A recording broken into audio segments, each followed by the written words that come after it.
million. So now things are trying to reshape itself. So I think if this happened for another 6 months, I think people will tend to feel to readjust to where they are supposed to be. We cut our coats according to not the clothes, not our size, but according to the material or the fabric you have. You mentioned something about real estate, and there are those who argue with you about the pricing of the real estate balancing out because we're just coming up with this and then there's no money in circulation. They will tell you that the money is there but it's in the hands of a few people, unlike before when it was in the hands of a lot of people. So you can't say it's balancing out. What are the parameters to balance out that cost? No, when I mentioned that was we had more money in circulation. I only use the real estate as an example because there are more money in circulation, and when there is more money in circulation, where you can hide those funds, you cannot put them in banks because everybody has BVN. It flashes once it's going to tell you who has those accounts. But there are various properties all scattered around Lagos, scattered around everywhere. So people eat those cash in the property. That's why I mentioned, and that's why. Because there was a day I was analyzing with some people. How could the price of a property in Ikoyi worth more than a property in New York? It's not good. It doesn't jive. How could a price of a property in Ikoyi, which is our best place here, worth more than a property in New York? There's something called country risk. Country risk of Nigeria is far, far below that of the America. So how could the property? So that's what I'm saying. Everything is going to balance itself. As time goes on, property that worth 10 million now, if you even look at what is the cost of the brick, what is the cost of the furniture, everything inside, probably it doesn't want more than 5 million. But because within the vicinity, within the area, the property on the average goes for 7-10 million, nobody's willing to come down.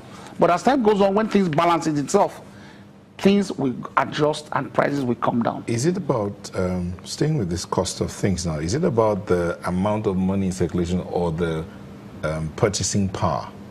Because you might have a billion naira, but the purchasing power, the power of that $1 billion naira just comes to about 200 million. It's the amount of money in circulation that will lead to purchasing power. When we had to, if not that the Buhari government, they came out with an initiative that mopped up free cash of parastatals from banks, they'll still be loose cash. Because people in the ministry now had no more access to their funds. So there was no loose cash to scatter around. The problem of this country is that we had too much money in circulation. And so people were even eating more than what that's supposed to be served. Okay. Mr. Nkrumah, this issue of money in circulation and the entrepreneur, and indeed, let's look at the ordinary Nigerian. Would you agree with his submission? With higher digits, totally. Because one factor in any financial analysis or any economics or any business is excess liquidity. If there's too much money, naturally, let's just look at it on a layman's term. Now, if you have a child, you give that child 100 naira or 500 naira every time to go to school for the week. The day you give that child 5,000 naira, I can guarantee you the first 1,000 is wasted. The second 2,000 he will not remember.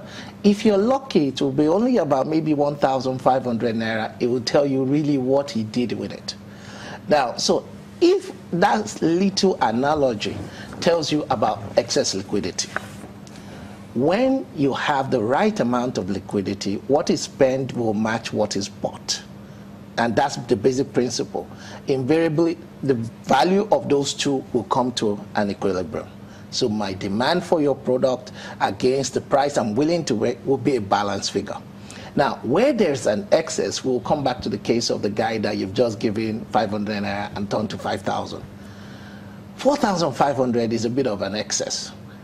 Maybe an increase by normal inflation will mean you've increased that money from 500 to 600, not 500 to 5,000. Now, at 5,000, what he'll do what he just said is, okay, now I have 5,000. I have excess liquidity. I don't know what to do with this money. Okay, do I buy 10 properties and keep it at the side? And it does nothing. Now, because that excess liquidity has bought 10 properties, which he never valued, he doesn't care how much he paid for it. But it will just be there. The real value might be the first property. The remaining 10 is no value. So it happens where there's an excess liquidity, the economy will feel over bloated, excessively all right, but we're in an artificial world.